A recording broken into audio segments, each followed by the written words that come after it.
So what did we learn? What did we say? Remember, this is not just about what we are saying to you, it's what we're hearing. And these are the kind of areas that you guys collectively feel needs the most urgent collaboration. So we've got data, governance frameworks, you've got AI, innovation. I love the fact that it's South-led innovation models, open source, inclusive, community-driven. That's coming out quite a lot. Investment. We can't do anything without the money. Come on, people. We need the money. Capacity, the training, the farmers, policy. And we had a very, very interesting conversation around government, policy, what's needed, coordination, and finally, partnerships, which is what we're trying to do here, and I think doing quite well. Now, what is the biggest barrier to responsible AI or DPI in your context?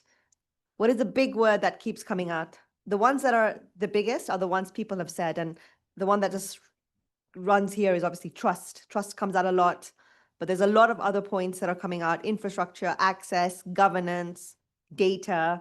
So all the same kind of things. And let's look at a few of the smaller ones, which is no farmer data ownership, standardization, accuracy, aged farmers. That's a good one.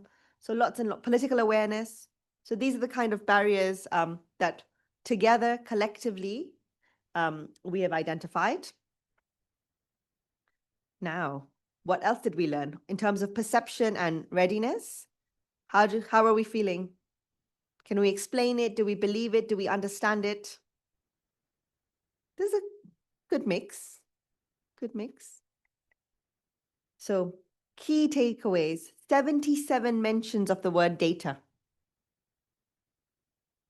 Shared ownership models. So remember, we did a whole exercise with the Commons around government and private sector, and a whole bunch of people were in the middle, which I thought was super interesting, which means we need government, we need private sector. Interestingly, a lot of things around excluded groups. Why are we here today? We're here for the farmers, we're in the global south, and yet these are the key stakeholders who seem to be the most excluded. And trust. Trust keeps coming up. And of course, in combination with trust is your transparency. But again, back to the Commons example, there was around trust, but transparency and privacy, where do we draw the line?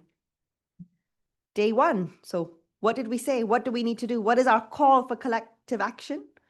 We want localized, actionable solutions. So I think we're saying not just talk, but we want action. And that's been the theme of the Unconference, right? We don't just want to have us gathering together and talking, which is great, eating good food, having coffee, meeting. But now let's take it to actionable solutions. How do we get these actionable solutions? They need to be contextually aware. They have to be grounded in locally grounded digital systems. You must understand real world needs. There is no point building the best tech in the world, the best AI, the best DPI data set, if actually doesn't matter. It's not relevant here. So co-creation with stakeholders is key. Otherwise, all this amazing stuff will never, ever get to the people who need it. So community-informed design.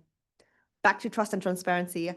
I think if we're out, I'd play a drinking game. Every time I said trust, take a shot, but we're not going to do that. We can leave that for another fun networking evening. Awareness, regulation, and collaboration. Again, we need the frameworks, we need multi-stakeholder governance, data protection laws. This was super interesting because on one hand, you need to have the data, but you also need to make sure, especially the most vulnerable, are protected. And everyone is talking about cross-sector collaboration. We need collaboration. Governments can't do it on their own, but neither can private sector. How do we figure out how we can work together? And this is where we need clearer roles that are kind of aligned.